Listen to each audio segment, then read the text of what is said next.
अल्लाहुम्मा सल्ली अला मुहम्मदिन व आले मोहम्मद। मेरे मौला इमाम मूसा काज़िम अलैहिस्सलाम के ज़माने में हारून की हुकूमत थी और उस ज़माने में ईसाइयों को बहुत ताकत दी जा रही थी। यही अहद है जब ईसाई बढ़ते जा रहे थे इस्लाम की तरफ और इस तरह बढ़ रहे थे कि मसनद पर आकर कहते थे कि हमसे मनाजरा करके देखो। मुसलमान घबरा जाते थे, लेकिन जब ईसाई मासूम के सामने आ जाते तो शिकस्त खाकर खामोश हो जाते थे। हजरत इमाम मूसा काजिम अलैहिस्सलाम की खिदमत में एक ईसाई राहिब आया और कहा, हम आपसे मनाजरा करना चाहते हैं। मेरे मौला मुस्कुराए और कहा कि तुम मुझसे मनाजरा करोगे, ठीक है, लेकिन मनाजरा बाद में करना, पहले ये कुछ सवाल हैं मेरे जो तुम जवाब दे दो। अगर तुमने सही जवाब दे दिया तो मैं तुमसे जरूर मनाजरा करूंगा। तो ईसाई ने कहा कि जरूर आप मुझसे सवाल करें, इसलिए कि मुझे अंजील पर बड़ा अबूर है। आपने फरमाया कि ये मुझे बताओ कि मरियम अलैहिस्सलाम की माँ का क्या नाम था। तुम्हें अंजील पर अबूर है ना? अच्छा, और ये बताओ कि ईसा शिक्म मादर में किस वक्त आए और किस साथ पर आए, किस दिन आए। और फिर वो ईसाई बड़े गौर से इमाम की तरफ देख रहा था। आपने कहा, ये भी बताओ जिस दिन पैदा हुए इस वक्त वक्त क्या था, कहाँ पैदा हुए। ईसाई घबरा गया, इतने सवाल, ये तो वो नहीं जानता था। कहा, आप कैसे सवाल कर रहे हैं, इनमें से कोई बात मुझे नहीं मालूम। आपने कहा, तुम्हें अंजील पर अबूर है, तुम्हें मरियम अलैहिस्सलाम की माँ का क्या नाम है ये नहीं पता, ये नहीं मालूम कि ईसा शिक्म मादर में किस वक्त आए, किस साथ आए, किस दिन आए, जिस दिन पैदा हुए इस वक्त वक्त क्या था, तुम्हें ये भी नहीं पता कहाँ पैदा हुए। ईसाई कहता है कि नहीं। तो आपने कहा, फिर ईसाइयत का दावा क्यों करता है? अब जो मेरे मौला ने सवाल किए ये एक इमाम ही कर सकता है, इसलिए कि ये ईसाई इससे पहले कई मुसलमानों से मुनाजरा कर चुका था और वो शिकस्त खुर्दा हो चुके थे। उसका चेहरा सर्द हो गया, परेशान हो गया, कहने लगा, मुझे नहीं मालूम। इमाम ने कहा, मैं तुझे बताता हूँ, मैं मुसलमान हूँ, लेकिन मेरा अंजील पे भी पूरा अबूर है। तेरा अबूर अंजील पर नहीं है, मेरा है। और फिर मेरे इमाम ने कहना शुरू किया कि मरियम अलैहिस्सलाम की माँ का नाम सुन, मैं तुझे ये भी बताता जाऊं कि किस जबान में क्या है। आपने कहा कि इनका यूनानी जुबान में जनाब मरियम अलैहिस्सलाम की वालदा ग्रामी का नाम मरसा है, जिसका तर्जुमा अरबी में मलिया होगा। और अब बताता हूं कि ईसा शिक्म मादर में जुम्मे के रोज आए, रोजे जुम्मा था, और जोहर के वक्त आए। तीसरे रोज ईसा की विलादत इस वक्त हुई जब 4.5 घंटे दिन चढ़ चुका था। आप जैसे जैसे बताते जा रहे थे, ईसाई राह कर आंखें फटती चली जा रही थी।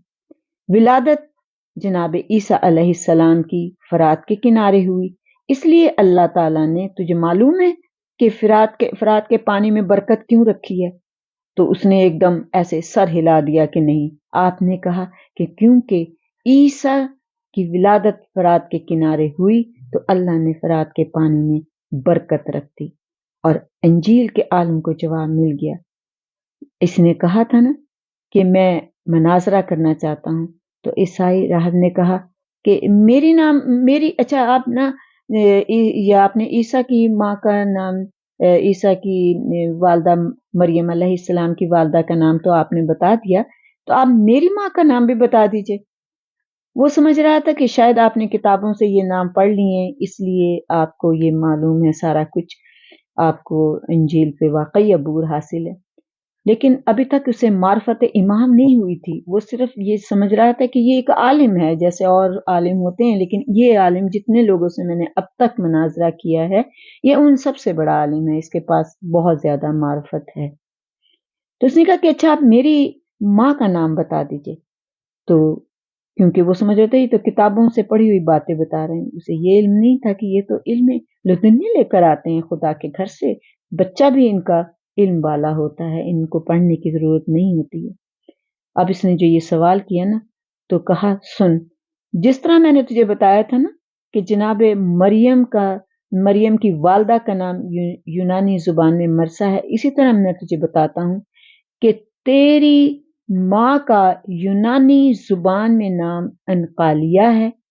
راہب نے کہا بالکل ٹھیک کہا آپ نے۔ امام نے فرمایا سن میں تیرے باپ کا نام بھی بتاتا ہوں، تیرے باپ کا نام عبد المسیح ہے، لیکن اس کا نام عبد المسیح نہیں ہونا چاہیے، اس کا نام عبداللہ ہونا چاہیے تھا، اس لیے کہ مسیح کا بندہ نہیں ہوتا۔ اور سن، تیرا نام عبد سلیب ہے، تیرا نام بھی عبداللہ ہونا چاہیے، سلیب کا بندہ نہیں ہونا چاہیے، تو سلیب کا بندہ ہے۔ اور نانا کا تیرے نام جبرائیل تھا، اور فرشتوں کے نام پر نام نہیں رکھے جاتے ہیں، اس کا نام عبد الرحمن ہونا چاہیے تھا۔ جب یہ باتیں کر رہا تھا تو اس نے تو صرف اپنی ماں کا نام پوچھا تھا، اس نے باپ کا نام بھی بتایا، اس نے اس راہب کا نام بھی بتایا میرے مولا علیہ السلام نے، اور پھر آپ نے اس کے نانا تک کا نام بتا دیا۔ اب تو راہب اس قدر پریشان ہو گیا کہ وہ حیران ہو کے یہ دیکھ رہا تھا کہ یہ تو میرے آگے سے آگے میرے پورے شجرے کا نام بتا رہے ہیں۔ جب اس نے یہ تمام واقعہ دیکھا تو اس نے کہا نہیں، آپ صرف انجیل پہ ہی آپ کو عبور نہیں ہے، آپ علم لدنی کے مالک ہیں، آپ واقعی امام ہیں۔ اس کے دل پہ اتنی ہیبت ہوئی اور وہ اٹھا، اور اٹھنے کے بعد اس نے امام کے قدموں کے نزدیک آیا، گھٹنوں پہ سر رکھا، ہاتھ جوڑ دیے اور یہ کہا کہ آپ مجھے کلمہ پڑھا دیں، میں آپ کے نانا کا کلمہ پڑھنا چاہتا ہوں۔ اور یہ ایک راہب نہیں مسلمان ہوا، اس کی جو پیچھے پوری قوم تھی وہ مسلمان ہو گئی۔ تو یہ میرے امام ہیں، امامت اس کو کہتے ہیں۔ تخت پر بیٹھنا اور ہے، حکومت کرنا اور ہے، ملک کا نظام چلانا اور بات ہے، امامت کے مزاج کو سمجھنا اور بات ہے۔ میرے مولا جو ہیں وہ ایسے ہی شخصیتیں ہیں کہ جو لوگوں کے دلوں پر حکومت کرنے والے ہیں۔ اللہم صلی علی محمد و آل محمد۔ میں اپنے مولا علیہ السلام علی علیہ السلام کی خدمت میں پنجتن پاک 12 امام، 4 معصومین اور وقت کے امام کی خدمت میں پرسہ پیش کرتے ہیں اپنے امام موسیٰ کاظم علیہ السلام کا۔ اے میرے مولا، آج کے دن کے صدقے میں میرے مولا ہمارے گناہ کبیرہ اور صغیرہ کو معاف کر دیں، بے اولاد کو اولاد عطا کریں، بے روزگار کو روزگار عطا کریں، مقروض کے قرض سے ادا کریں اور مجبور کی مدد کریں۔ روز محشر میں پیاس کی شدت سے بچانا، پاک زہرا کی چادر کے سائے میں رکھنا۔ اللہم صلی علی محمد و آل محمد۔ وقت امام کا جلد ظہور ہو جائے۔ اللہم صلی علی محمد و آل محمد۔